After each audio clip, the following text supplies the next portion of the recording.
Okay. Yashikoyach, Shloime, for the little snippets of the shir that I got to hear. And Baruch Hashem was zoiche that we have as our special koil, and Koil International on Zoom. I said Koil here and the Koil International on Zoom. Actually, it's going to be recorded, and 50 million people already asked to be recorded. So it's already going to be Gewaldig. thousands of people. Baruch Hashem. And the amount of, even though Shloime said before that the Sreifas at Talmud caused tremendous hepsik in Torah, Baruch Hashem, the amount of Ribi at Torah, and we're still making up for all those Sreifas. And Baruch Hashem, since then they printed, how many Gemaras, and the Gemaras that we have today are Eine Bedoime. We have such beautiful Sforim, and it's all, whenever the Rebbeinu Shalom allows the Umas Olam to make some kind of wreak havoc in Klal Yisrael, they usually pay for it.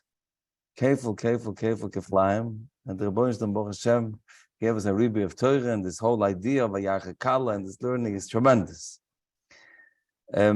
So I thank you for the schus to come a bissel learn a bissel the sugi von Oni Ma'apa B'Charor. I want to give a couple of hakdomas and to open up the whole. It took you deep into already into the sugya. I'm going to take a step back. Hakdomas general and to give a picture of the sugya and then talk about Oni Ma'apa B'Charor. So most of Choshen Mishpat involves money that I own.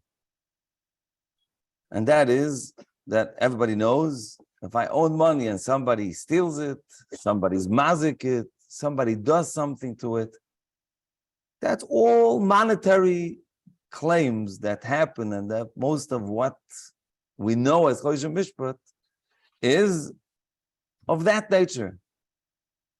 But the first rule is you have to own it.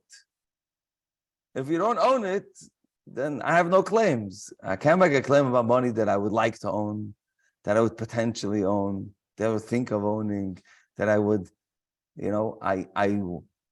I dreamed once to own. That's not Choshen Mishpat. Choshen Mishpat is about owning money and somebody else doing something, either taking it, not treating it correctly, being mazik it. And then comes this interesting sugya, where we have something that I don't own, doesn't belong to me, but my relationship already began with it in some way that creates some kind of sugya of Choshen Mishpat. And it's unique. It's unique for Choshen Mishpat. We Kamad don't have such a thing. And that is that Chazal relate to a person's, he has a relationship already with this money that already causes some kind of halacha. And that's the sugya that all these sugyas revolve around. Now, even though we think that the share that you just heard about, the Ramah and this copyright shouldn't fall under that, because we look at that as something that I own. But that has challenges of itself. Can you own intellectual property? There may be Choshen Mishpat problems in its ownership, and therefore we have to come from the back door and come to the sugyas of Oni Mahapach and Yorid, all kinds of different sugyas where I don't own something, but still you're taking something away from me. And somehow, so that's the interesting part of this entire sugya. The Marshal wrote a tshuva, Siman Lamed Vav. This tshuva Siman Lamed Vav is, if anybody's looking for full-time employment, he can learn this tshuva. The truth is that without learning this tshuva, you really can't. He's the beginning of the sugya. That means he's the one who opened it up. We're talking about the Gemara and Rishonim, but after he's the Achron that opened it up, he codified it, And then afterwards, everybody went and either agreed with him or disagreed with him, and marchiv. So this tshuva is full-time occupation. When I learned the sugya of בחררה, we learned through the tshuva, from the beginning till the end. And then we learned the tshuva of the Masas Binyamin. And then we learned the tshuva of the Sheiris Yosef. And then we learned the tshuva of the Chasam Sofer. And they're all, Baruch Hashem, quite long. But, what? Yeah. But, Zu Torah. But I would like to just briefly, in 2 minutes, the Mashal broke the sugya up. He says it's called Dalit Shemos. He calls it Dalit Shemos. 4 primary categories of the sugya. Category number 1 is Oni Ma'apu B'Charora B'Mekachu Memka. That means where there's a Mekachu Memka, that means there's some kind of interaction between 2 parties in a purchase or a sale, and there's an Oni Ma'apu B'Charora B'Mekachu Memka. We'll explain what that means in a minute. Then there's Oni Ma'apu B'Charora B'Hefker U'Metzia. Things that are either don't have an ownership, or I'm looking to get a metzia, or a matana maybe, or a present, where it's not a monetary business, it's not a business interaction, it's not a relation of business, but it's interaction with money where there's not a business end to it. We'll explain more in a minute. Then there's Oni Menakif Bezayis. Both of those are, by the way, in the Sugi of Kedushin Daf Nun Tes. And then there's Oni Menakif Bezayis, which is a sugya in Gittin Daf Nun Tes, happens to be also in Daf Nun Tes. And then there's the 4th shame, and that is Yorid Le'umnis Chaveroi, and that's in Bava Basra Daf Chof Aleph. These 4 are loosely related, again, in the concept of involving somebody else's money that you don't actually own. He calls it Ben Dalet Shemes. Since then, everybody used the same categories, except the Sheiris Yosef. He didn't like that. He writes on Melitza, Shem Ben Dalet b'mokum she'ein roi lichtov yogud v'yignaz. If you use the Rebbeinu Shlomo's name of Dalet Oisius in the wrong place, you're supposed to cut it out and be going as it. So he didn't like the Mashal's categorization. So he said the Shem Ben Dalet, because he used Dalet Shemes. That was the Sheiris Yosef's Melitza. But either way, all the poskim used this category of Bein Dalet Shemes. And again, I would like to just explain each one of the Shemes a little bit, that we should understand what we're doing, and therefore realize the differences. And that's one of the tricks of this sugya, is to figure out which one applies to which case. Because if you use the wrong one, you'll have the wrong halacha. So it's an important thing to start, again, slowly you get used to the concepts, but just the Dalet Shemus. So the first one is Oni Ma'apu B'Charora B'Mekachu Memka. So Oni Ma'apu B'Charora means the simple, let's not use the taich in the Gemara, we'll get to that as we begin to share.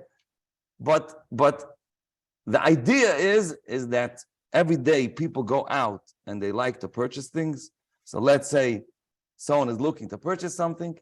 He already entered into a negotiation with the person. Not only did he enter into a negotiation, he finalized the negotiation, and they have a meeting of the minds on all the terms that these people, that the 2 parties agree to, and they're simply missing a kinyan, which means you have to consummate, you have to end the transaction.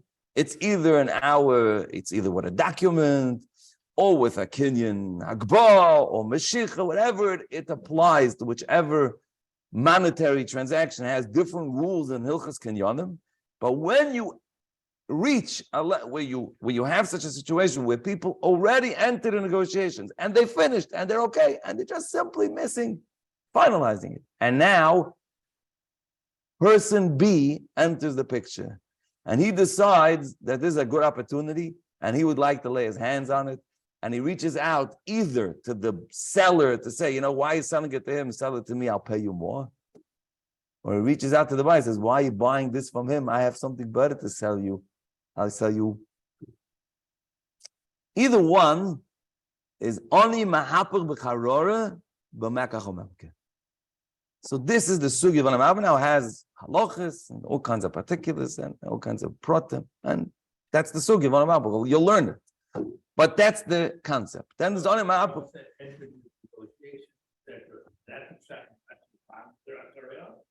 Rashi is when talk to Rashi is talking about hefke. So Rashi couldn't say that you enter into negotiations because, but clearly because it's. But you're correct. If you learn Rashi, if that case is talking about Mekhamem, but the Gemara is talking about Mekhamem. So Mechaza Achra Leknoisa, you're going to have to say if he stims with the Motche, you're going to have to say that means that you had negotiations, and otherwise, what does it mean Mechaza? You were thinking in your mind. Clearly, if you thought in your mind you want to buy it, nobody else has a problem with coming to buy it. Went to look at it. So Reb Shlomo said maybe it's enough to look at it. So that's a sugya. You're going to learn those sugya. In the Ramah, the Mod holds like that. I just wanted to say what's muskim clear. Once you learn the sugya, but I just want to give a concept. Next, then you have oni ma'apa b'charora b'hefko metzia.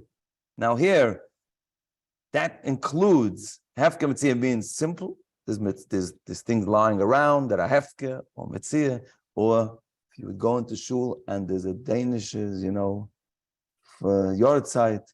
And someone's about to take a Danish, and the other guy pulls it out from under. That, again, where people are looking to get either hefker or metzia, and somebody else wants to take it. Now here, obviously, there's no negotiations, there's no second side. So we're going to have to know what's the criteria where one had to do to be a mahapach. But whatever that criteria is, if you were, here's a shot. Now, this may include as well transactions that are commercial, but they're highly discounted. So that may be like a hefke metzia. Or if it's something that you can't get anyplace else, l'mashal, a property next door to your house. The definition of this criteria is that it's not something that if you don't buy it here, you're going to get it someplace else. Or if you didn't steal it from this guy, or you didn't try to get it from this guy, you're going to be able to get it someplace else. So that adds a new dimension to the question of Oni Mahapach. And that is, here, in a regular Oni Mahapach, you can just go someplace else and do business. But here, there's something unique here. Either it's a hefke or it's a metzia. You can't just find hefke and metzias around. You can't just find good deals. You can't just find superbly good deals. You can't just find a unique piece of property. So that is under the title, hefke metzia, possibly. The third criteria, the third sugya is oni menakif bezayis. Oni menakif bezayis is a case where a yid climbs up on a tree and he knocks the tree, one thing after the next, after the next, after the next. He knocks down the zaysim. Now, he was never koine to them. You know why he wasn't koine to them? Because he never did a kinyan. He just knocked them down. And now comes another yid and he says, you know what?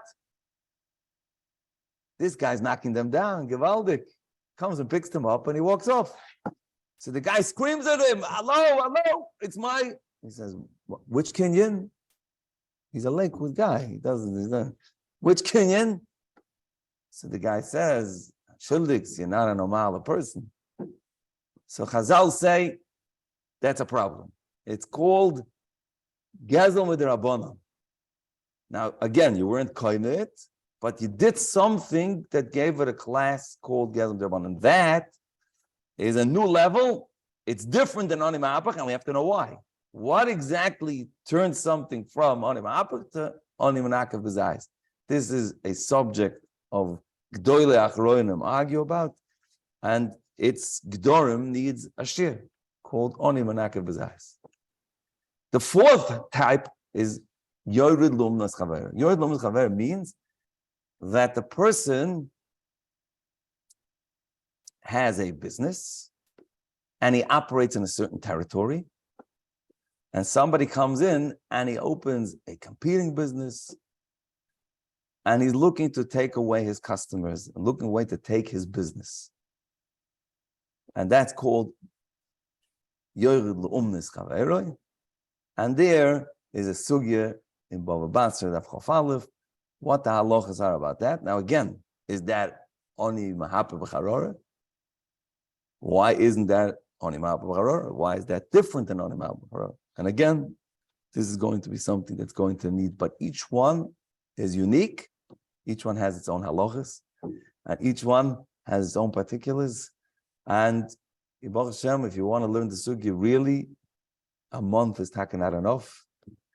But the bunch no helps. You get people coming in giving shiurim, and you cut through a lot of the hard work, and hopefully we'll get through the sugya. So today's sugya, though, is about Oni Mahaba B'Charora. This was just a general overview. Now it'll be easier to put things in perspective. Before we begin today's share, I want to talk about 4 stories. Okay? Now, from looking at the clock, I probably won't get to deal with all of them.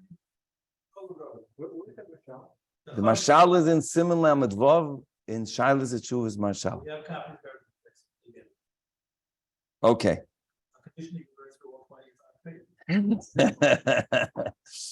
All right. So let's talk about the 4. I want to add 4 different questions. Question number 1 was, Ayid was looking to purchase a property. And he went into negotiations to purchase the property, and they actually came to an agreement, and they decided they're purchasing this property for this price and all the terms. They even drafted the contract, even had the lawyers fight already about all the terms. And now it's just waiting for everybody to sign them. And before he got a chance to sign in, another Yid showed up, and he goes to the seller of the property, says, "You're interested in selling it?" He doesn't know about guy number 1. Says, "Yeah, sure, the seller is always looking for another buyer. Maybe he can give a better price." And Baruch Hashem, he's in the Lakewood market. There's no price that's ever enough. And he offers him another $50,000, and he signs a contract. Guy number 1 finds out there's another contract, gets very upset, finds out who the one who ended the contract. He goes over to him, he says, "Shuldig Rabbi, you didn't know I was trying to get the price. I was supposed to, I feel so bad. I hear, okay, what should I do? It's terrible, but what?" So he says, "It's not a problem. All you have to do is assign the contract to me. It's assignable. Please assign the contract." The guy says, "I hear, I feel bad for you, but am I obligated to actually do that?" Question number 1. Would he get a $50,000 rebate in that scenario, or he would lose? No, the other guy would have to pay the 50. If you're going to sign the contract, the other guy's going to have to pay the $50,000, obviously.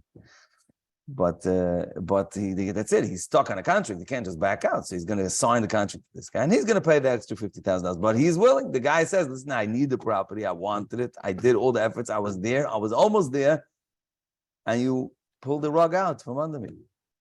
Question number 1. Question number 2.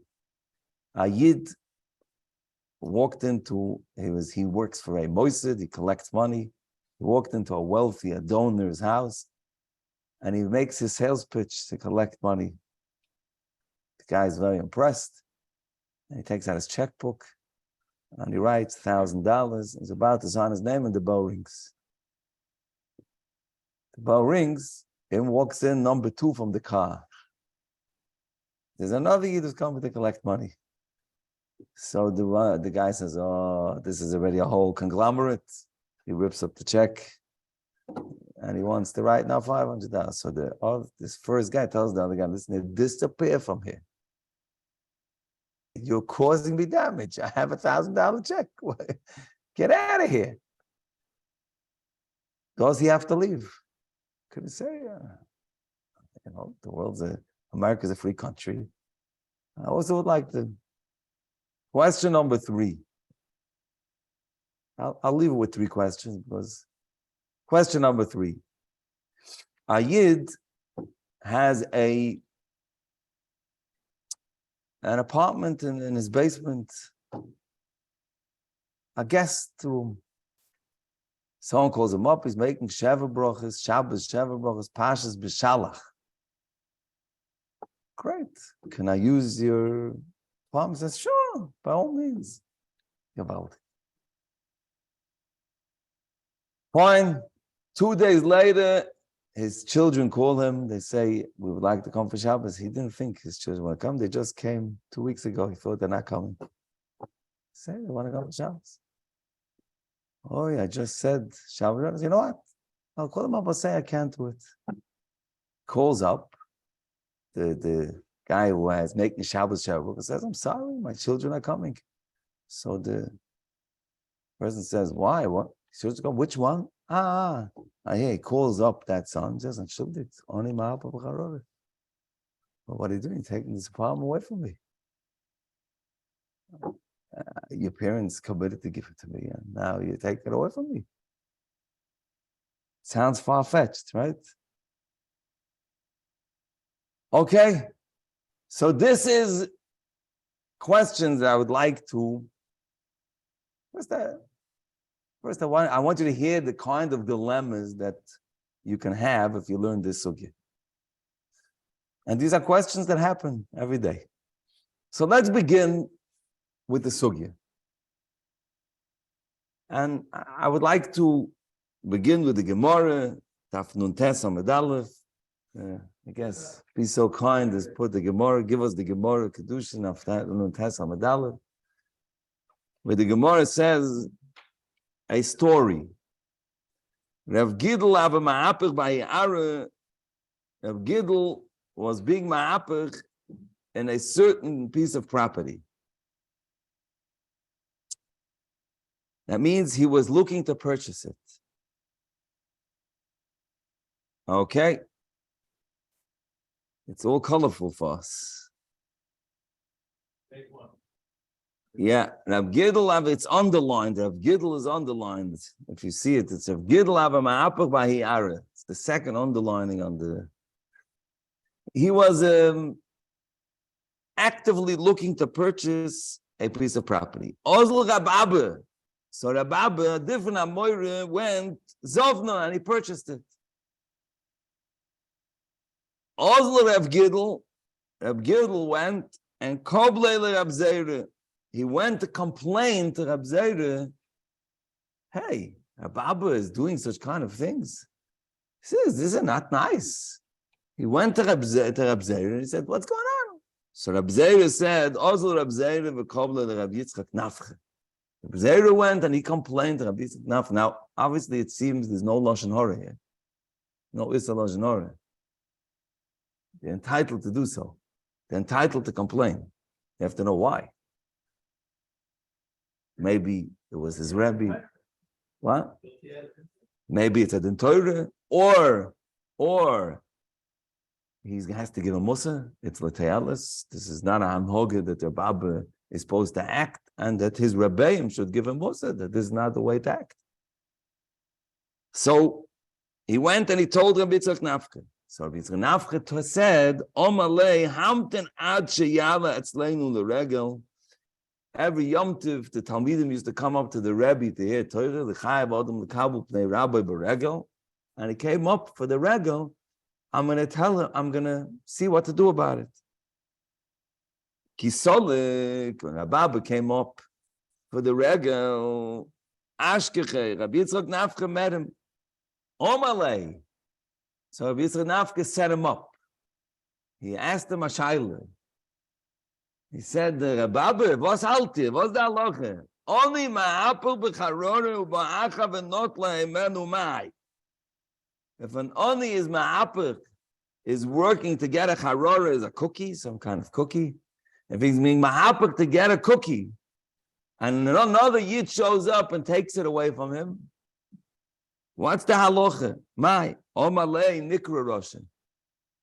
So this is a new concept. He's called a Russian. He didn't tell him Chayiv Potter. He told him what happens. He's called a Russian.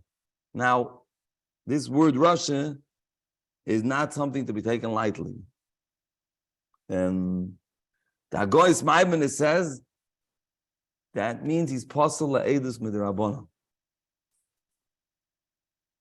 That's what the Goy's Maimon says. He may be possible. He's Metzayin a Ramah, and similar, not the Ramah, but the same halacha that the Ramah brings in similar Medalid, which was negated to last week's parsha.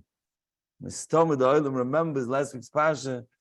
Rasha Loma Sakes Me'echa. Rashi says, even though he only intended to hit him, he already is called a Rasha. So does he become Pasal Eidus? Someone picks up his hands to hit somebody. He didn't actually hit him, as he become Pasal. Ramah says, Pasal Eidus Midrabanon. For wanting to hit somebody, you become Pasal Eidus Midrabanon. You call the Rasha in the Torah, and the Rasha is Pasal Eidus. It's not Pasal Eidus Midrabanon because you don't get Malkus for it, but it's Pasal Midrabanon. And that's why the Shema says, if you're only Mahapel Becharora, you know what they used to do? They used to call it out in the shul. If that would happen today, people would behave much better. But they may not be Gaboyim anymore. They may kill him. But the Gaboyim used to get up and say, Ploini or Ploini was only Ma'apa B'charor. And the reason was because someone who's possible with the Rabbanon, once you give him a Hachroza B'Beis Medrash, then he becomes possible.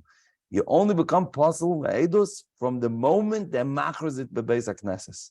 So there used to be machros that this Yid was over is the Rabbanon, and now he's from now on possible Eidus. So this is the level of the person who's only Ma'apa B'charor. He's possible Eidus with the Rabbanon, and he used to be machros in Beis HaKnesses. Fine. So that's who he is. Frektem, Rabbi Yitzchak Nafketer Ababa ve'elamar. My time over dog is why'd you do that? Amalei lo ava yadano. I apologize. I didn't know. I was an innocent bystander. I had no idea that he was looking to do it, and therefore I'm not guilty of the crime. Okay? Hashtanami neisvin halei mar. All right, it's not a problem. Fork it over. You could give him the property. I can't sell it to him. The Arika Maisahi, it's the first property I bought.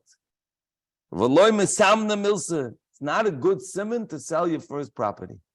So this is a sugya fazir. You know, are you allowed to sell your first house? Okay. But there's an idea of not masam the milsa to sell your first property. Okay. So Meir, I don't want to sell it. Boy, if he wants, b'matona, nishkele. He wants, he can take it b'matona. I'm happy to give it to him for free. Zog the Gemara, Rav Gidl didn't want to go into the property, the chsiv, the soin of matona is here. For free, he doesn't want, only for purchase. Rabbi Abba didn't want to sell it. Is Rabbi Abba the Hafach bar Rav Gidl, because it involved the only ma'apach of Rav Gidl, he also refused to go into the property. So what was the Totzah? It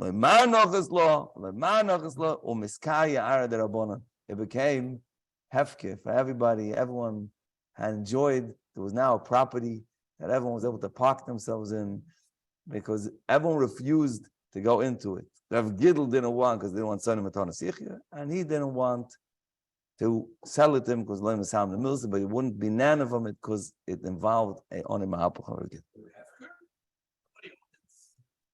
Hefkeru, I think Rashi says Hefkeru l'Rabbanan. Transferred Yeah, from Abba to the Rabbanan? he was mafke. After they were coined it? Oh no, Hefke not coined it. No, they Our Rabbanan meant say the Rabbanan used the B'toris Hefke. I don't say that they were actually coined it. Yeah, that's what I understood. Someone else could come on. What? Right. Someone else could have come on. Hefke l'Talmidim, Rashi says. I don't know what that means. You can't make only hefke to a certain group of people. That's against the machloikis b'shama and Basil and Peah. And Peah, Mishnah and Peah, but we hold like Basil, you can't make hefke only to one group of people.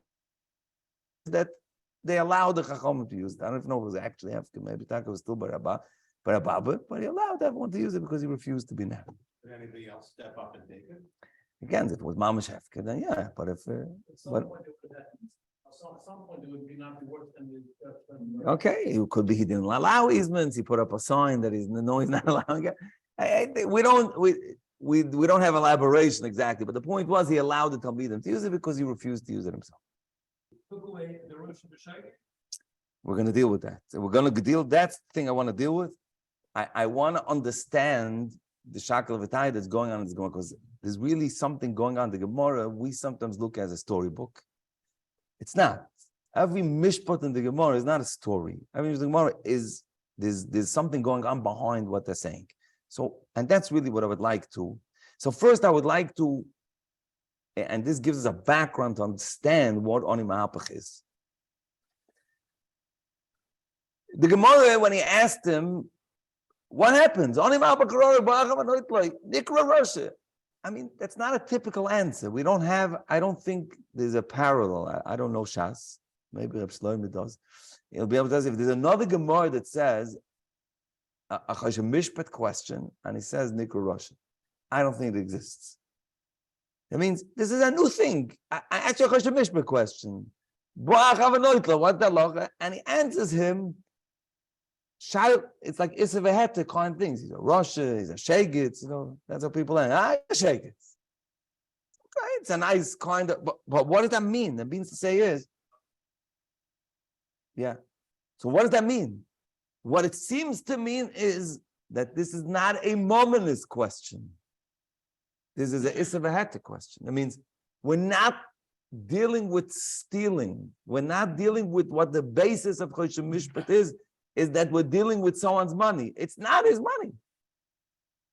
He has no monetary rights to something. But if you violate it, you're a Russian. That means you're acting shaloi ka'ogen. You may not have taken anything from somebody else, but you're acting shaloi ka'ogen. It means it's not a momentous digesugya. It's a ben odom chaveroi because it affects another yid. But it's a really, it's a bad question. You were a bad guy. You did something that you're a Russian. That would be the simple understanding of why the Gemara says it's a Russian, not you have a tviya in moment. So now, if that's correct, now we have to understand the further. Well, he has a whole list of Nikra Russians. Gemaldik. Okay, but they're not Choshen Mishpat ones, are they? There's a vata. Nikra Russia is the type of language you use for Isavata. Here, we have a Choshen Mishpat question, Nikra Russia. It's the wrong language. The answer is, it doesn't say ever on a Gazlan, Nikra Russia. It will say maybe that he has called a Russia for being Gazlan, but it'll say he's a Gazlan. It doesn't say Gazlan, doesn't say Mazik, doesn't say, it says Nikra Russia. What? Right. So that's because in Russia, that does something that is a Russia, means he's oiva eser, becomes puzzle. But again, but Nikra Russia is not a Choshen Mishpat term. And the answer is, simply speaking, it's not a Choshen Mishpat concept. We're dealing with Isavata, we're dealing with bad guys. They're doing things that they shouldn't be doing. Okay. So now we need to understand the further exchange in the Gemara. If this is true, that we're dealing with Isavata. So what happens when you're over Isavata? And it's been old Mechaber. What do you do? You're over. You're a bad boy. What do you do? First, you say Hashamnu. You go to shul. You say Hashamnu. And you what? You can bring a korban if you do. It depends which Averis. But you do tshuva. And what else do you do? You have to Achiyim Chalachara. You go to your Chava and you ask him, I did something wrong to you. I ba'avled you. I did something wrong to you. Okay.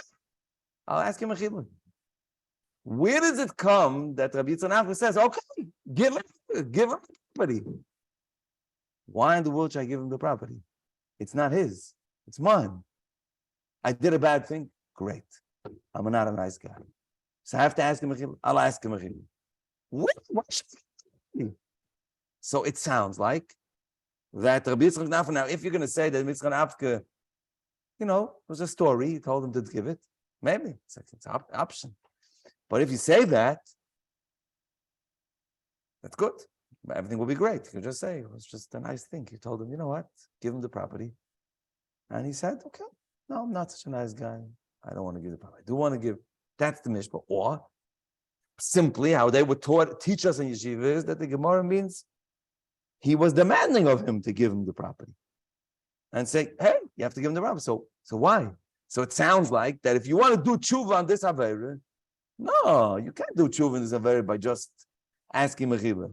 You need to fork over the property. You need to give it to him.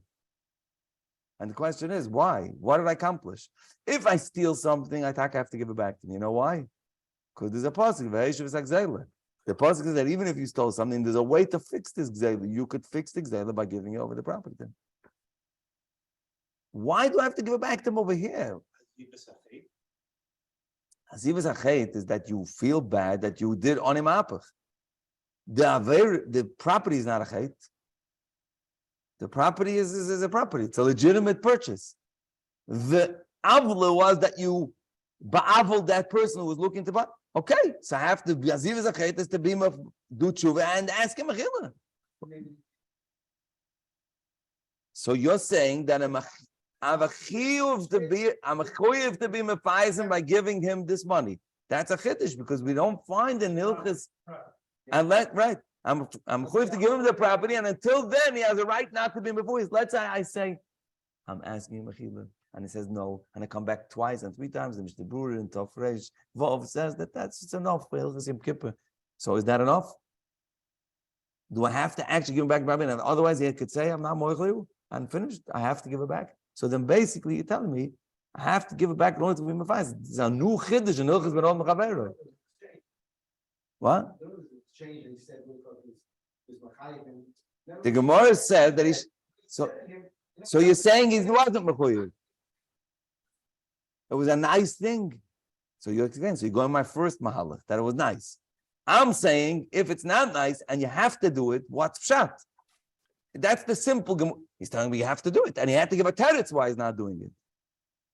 So the shaila is why it's not a moment. Is I don't have your money, and I have to make mechila back to mechila. If so part of the shaila is azivas hachet is having charata. How could one say he has charata if he's not willing to fix it by giving the property? Charata is on the action of undercutting you, and for that I'm asking you mechila. What does it mean asking mechila? The outcome is different than the actual ma'aser that I did. The outcome was that I ended up with the property. But the avera wasn't that I bought the property. The avera was that I undercut you and I did that avla. I'm asking mechila on that, but now I own the property. It's mine, belongs to me. So what I should give it back? It's not called a zivus. It's not called that I didn't have. I really sincerely feel bad, but I did. Giving it back, giving it to him laterally. Who says he owns it? That's the whole thing. Yeah, he does know it. So when you give it back means someone overdid it. Yeah, right. No, I'm not. The word bring back is not correct. It's now giving back and giving him a property that's mine. For what reason? Just because I did. I ask him. I'll ask him. Giving it to him. I'm giving it something doesn't come. Yeah. So now the question is, so again, I believe that if this is true, that you have to give it back, you have to give it to him. The explanation is that when was a person oiva on המהפך בחררה? Faket. If on המהפך בחררה would be a moment as the ge'isa, you would be oiva on המהפך בחררה when you buy it. Because if I steal it, and it's a moment as the ge'isa, I stole something, now I stole it. I did it already. If not that there's a positive age of a I'd be stuck. It's over. There's nothing you can do about it. You stole it. You did Aver already. You feel bad now. So as the Rebbeinu Shalom from Mechila, as the person from Mechila, but what you do, you stole it. You can't undo it. You can give it back and undo it. It doesn't say such a pasuk. So if only ma'abach would mean that I stole something from that person, it's gone. It's done. There's nothing to fix up anymore. But since I said before that ma'abach is not. It's not a moment. It's not a momentic thing. I didn't take anything from you. What I did was I ba'avled you. You had an opportunity to get a property. Took away that opportunity from you. You did something enough that you should have that opportunity, and I shouldn't take away that opportunity. And I took it away. So long as you still can have that opportunity to get the property, the Avera didn't end. I never yet committed the Avera. Which means that if I'll actually give you the property now, and you'll be the one who's going to be the purchaser, then the Avera never happened. Because you had the opportunity happen for you. You got the property. And therefore, there was no Avera ever done. The Avera only happens when you don't have the opportunity anymore. But so long as you have the opportunity and I can give it back to you, the Avera never happened. Now, I'm going to tell you that this Yesod that I just said is mechadish two halachas. And I said this Yesod, it's a what I'm saying, I hold as a beferish ranach. In Simen Kuf Chofei, ranach. In Simen Kuf Chofei, beferish. You look at it, you'll see. I don't think anyone can argue that this is what he holds. What I just said. And I've listened to the two tremendous nafkaminas, and then we're going to see the other side of the coin. And we're going to see the difference of how you over on him abba b'charor. That is, the Ranach holds. I'm going to tell you two things. Number one, let's say the Gemara had a very interesting story. The story was that the guy did Rabba did on him hamahapach without knowing. So what kind of time does he have on him? What do you want from him? What kind of error did he do? Nikra Rosha, he says, I didn't know. And now you're telling him to give it back. Why should I give it back? I didn't do anything wrong. I was poshit a shoykik. What do you want from me?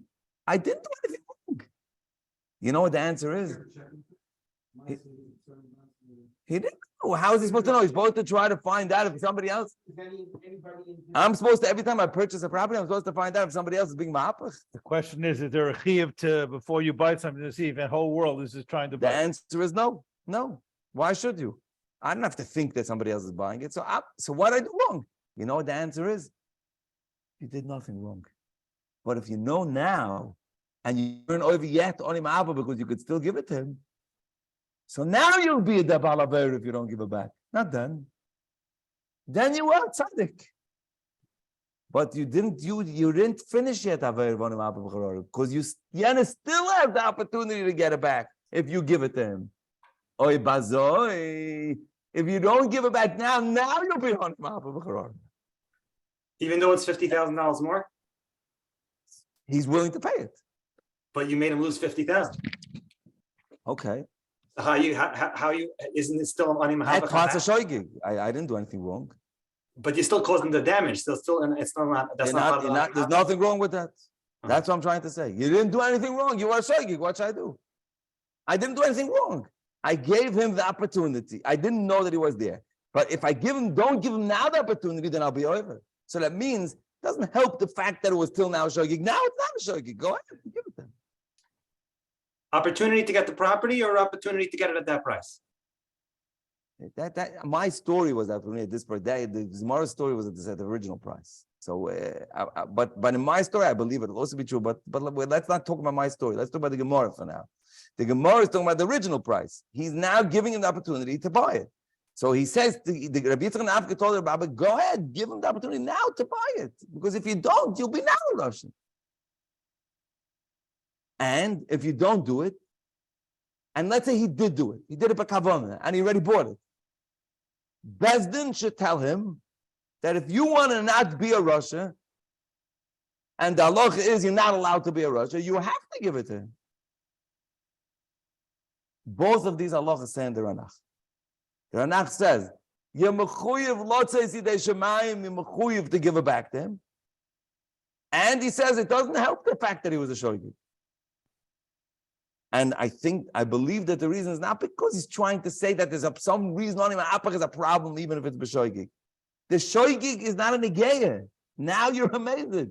You didn't finish the averi yet. You could still give the person an opportunity. Go ahead, give it to him now. But it's only let's say Shemayim. You said it Not the Shemayim because it's not a Choshen Mishpat case. That's right, because it's not a din in Mominus. belongs to your day. It belongs to Yeridea. It's Taka Yeridea, but it's not Ben Odom L'Chaveru, so it's here.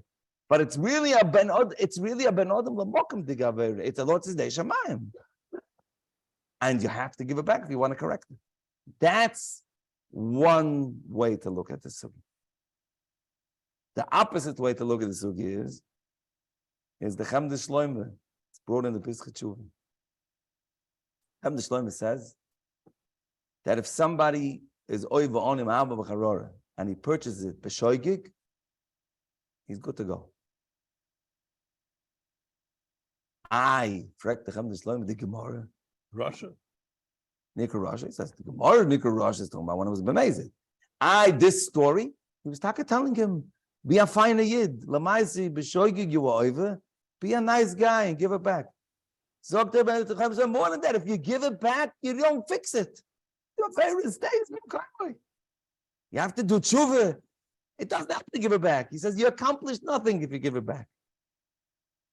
If you give it back, he says it may be it's something, but he says it's nothing because you're ready to stop. That means he holds on him bakharara was the moment you purchased it, you were already bakharara. There's no way to fix that. That's gone. It's an affair that happened. So there's no point in giving it back.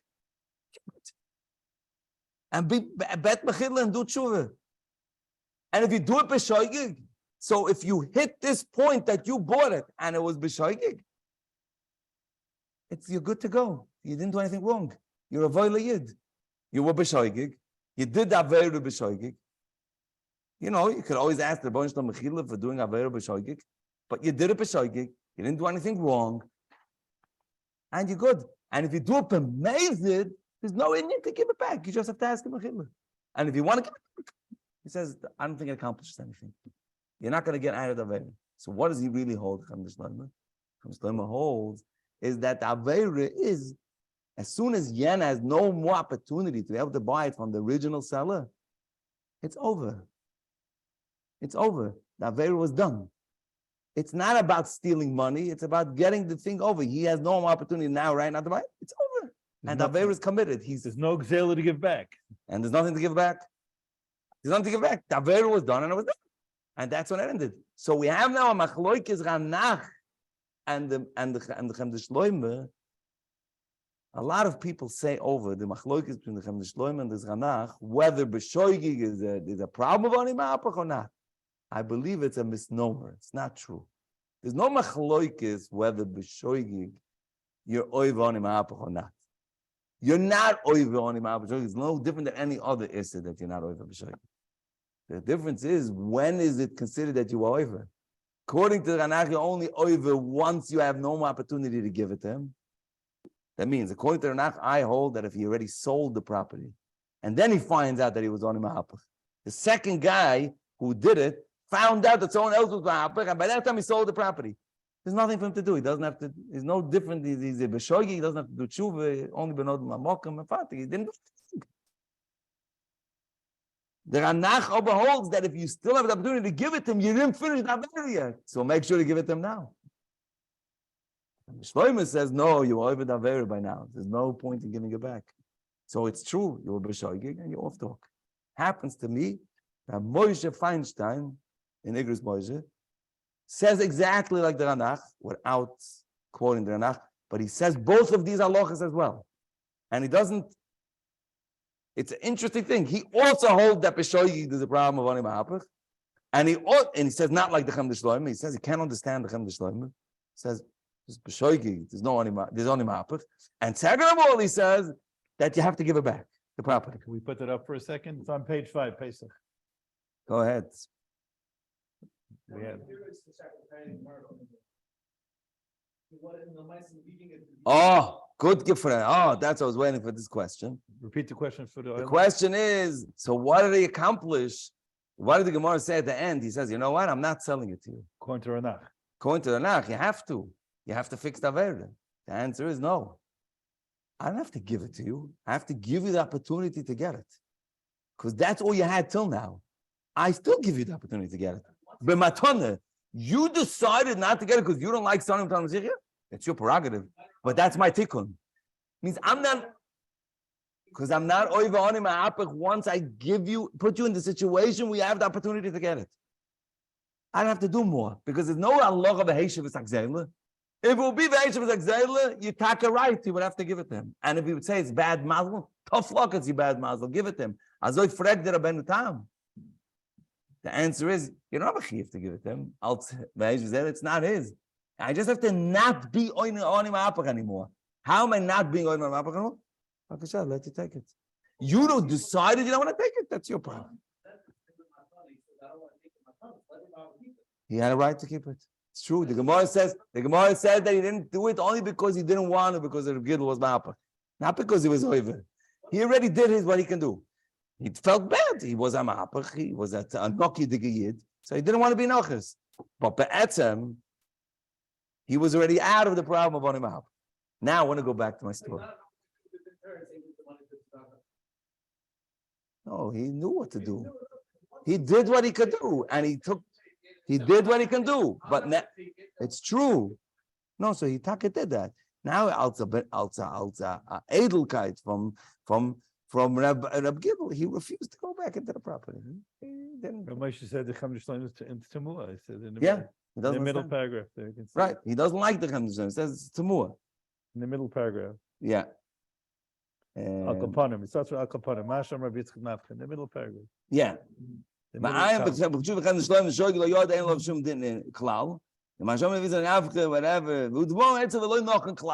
Very sharp. But why? Why is it not nochen? It sounds so mistaber. If I do a very b'shoiga, I should be responsible. The answer is because it doesn't help that it's b'shoiga. You could still give it back. No, but Moshe says more than that. Moshe says he had a chiyuv to be. He had a chiyuv. No, that's a different story. That wasn't the story here. That he says you're not even a shogi. Even if you go into Chaim Shloim, he says even more than that. Right, correct. That's unique to this story. Right, that's correct. So I just want to. I see an email came some kind of chat. Maybe I missed. So Chaim Shloim learned that the Gemara was only was a nice thing. It wasn't a chiyuv. It was a midas chasidus, right? Okay, I just want to go back. I want to go back to my original question. So the story that I gave was an interesting story. I said, party number one negotiated. He was almost there. He just didn't sign the contract. Comes in party number two, and they come in and they swoop they buy the thing. But he didn't buy it. He went into contract.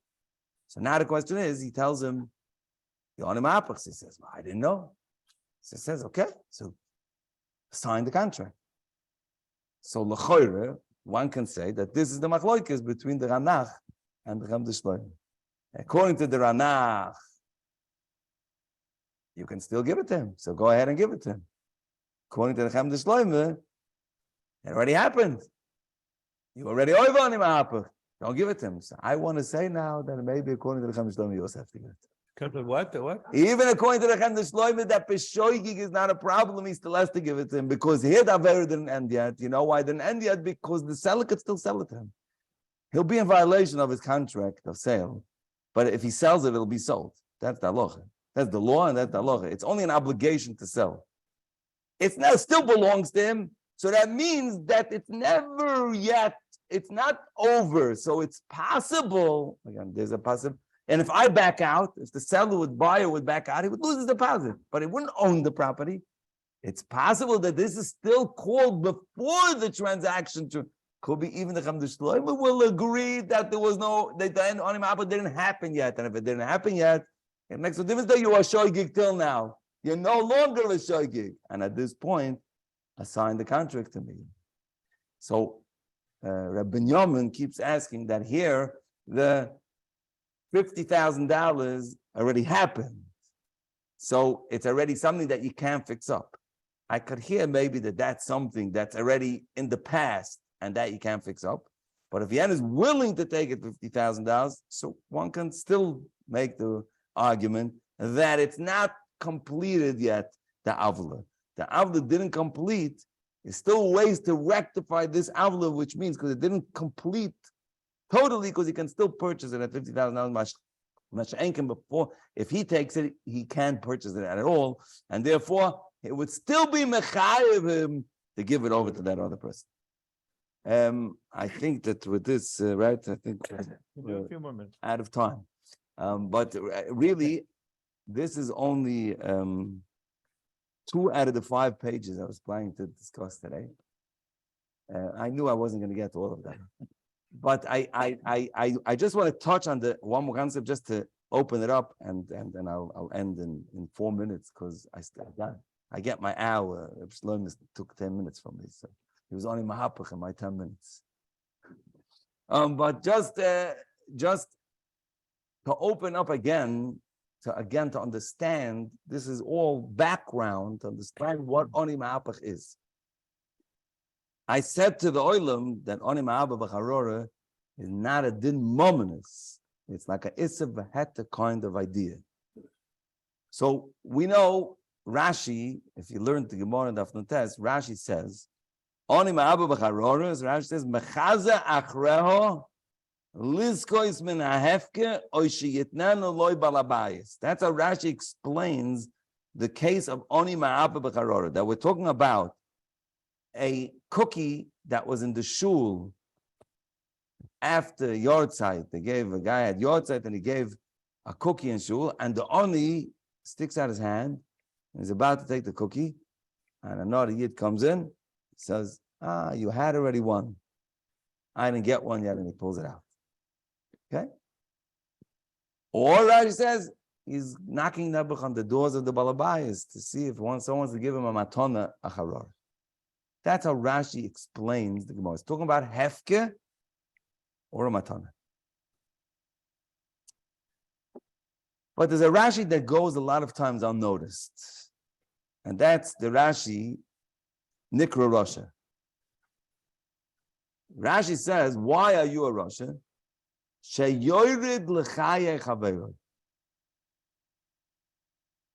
Now, what does that mean? The literal translation is that you are going after his life or livelihood, as we call it today. You're going after chaye chaveroi. That means that Rashi seems to learn that the sugya of oni mahapach b'charora is related with the sugya of Chof Aleph, of Poskel L'chiyusi, of Yored L'omnes Chavera, where the Gemara used the Lashon Poskel L'chiyusi. You took away my life. Because people live off panasa, off food, and their needs being taken care of. Panasa means all needs, not only food. My needs are taken care of, and you're being yored to take away my needs. That's the issue. That means, clearly, you're not stealing from me. If you stole me, Rashi would say, koizul mimenu. Or you're taking something that I already have a shaykhis to. Rashi says, yored l'chayei chaveroi. Someone who takes away someone's ability to live is, what I would describe it is, it's a derabanan digaloi sirtzach. If a guy wants to live and I take away his life, I'm overly sirtzach. And if a guy wants to live and needs pashut things to live, and I take that away from him, I'm overly sirtzach derabanan. Now I want to ask something. Make any difference if it's a makchomemk, or if it's a veid, or it's a metzi, or it's a hefke? No. If I'm about to breathe air, and air is hefke, right? It belongs to everybody. And I put my hands in front of your mouth and I don't allow you to breathe the air. Aber ich habe dieselbe Tishim, not dieselbe Teine euch. Ich will echt damit sie, so. Okay, good. What makes me, why makes this more my chaya than your chaya? So the answer is, obviously, Chazal are telling you that because you were ma'apach here, you have more shaykhs to this thing.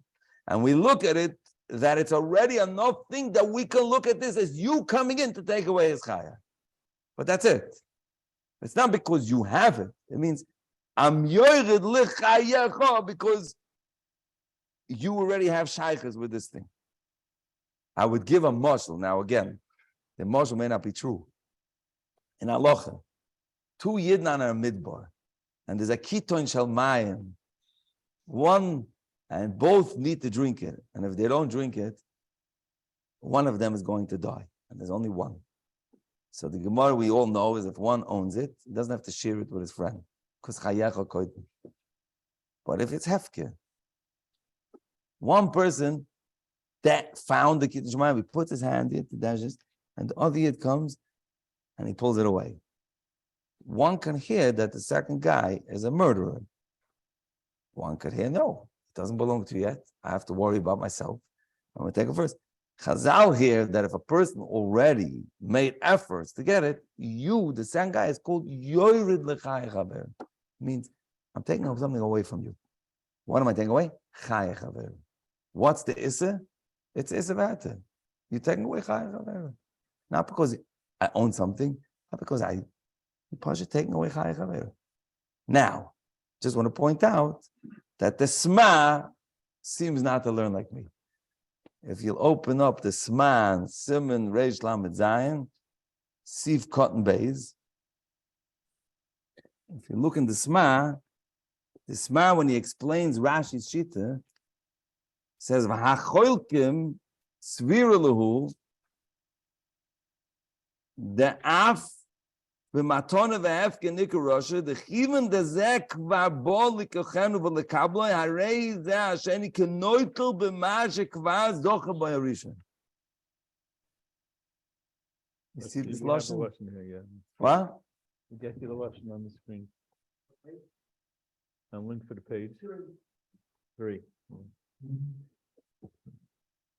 Move, you gotta scroll down a bit, because you gotta get that up.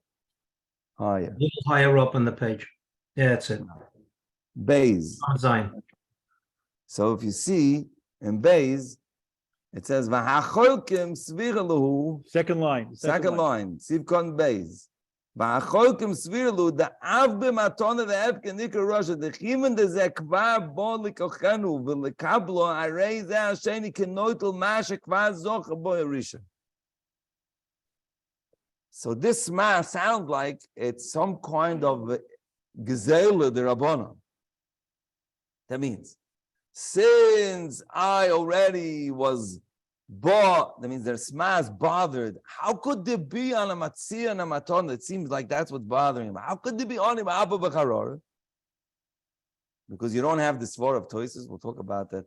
So says the sma, you know why? Because Chazal look at it, that since he was born, so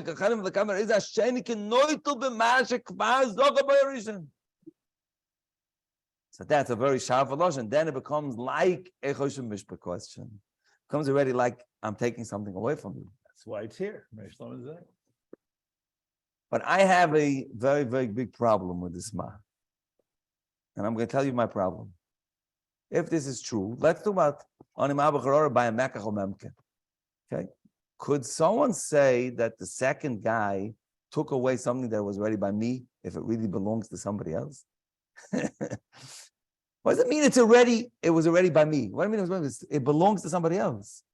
It belongs to the seller. How could you say that it says, even if he took it away from me, how can I have it if it's still by the seller? If it's a matana or it's a hefke, I understand. You could say that it's a ki'ilu, I already got it, and how come somebody else takes it away from me? After months of intense fighting, Russia says it's captured the eastern Ukrainian town. But if it's not like that, if it's not hefke, it's a mekach or memke, how could you say you took it away from him? How could he take it away from him? It belongs still to somebody else. This is very difficult to understand in the Sma's reasoning. Now, to say that the Sma is saying this reasoning only for a case of Mitzia and Hefke Matona, but by Mechamem it's a different reasoning, then you're going to run into big problems because the Gemara learned the din of Mekach or Memke, Ba'onim Abba, he asked him. When it's an Afke story, the story where Rabbi Abraham Gidl was Mekach or Memke. And when Yitzchak Nafke asked him the question, he asked him, Onim Abba Karor, that was by Hefke or Mitzia. When he answered him, Rosh, he told him, and what did you do? It's not the same reason. If it has two different reasonings, then you can't ask from one to the next. So must be that the reasoning for both are the same. If it must be the same, then I have a problem here with this ma. Why is it? I think I rest my case for today. Yeah. Good. And I'll just point out does it make a big nafkamina?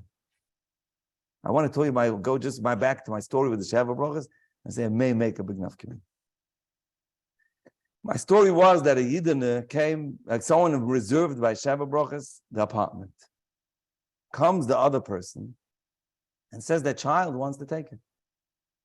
So if you go to like Rashi, that there's only ma'abach by matonis and by hefke, so l'choyer there should be only ma'abach over here, Matana here, right?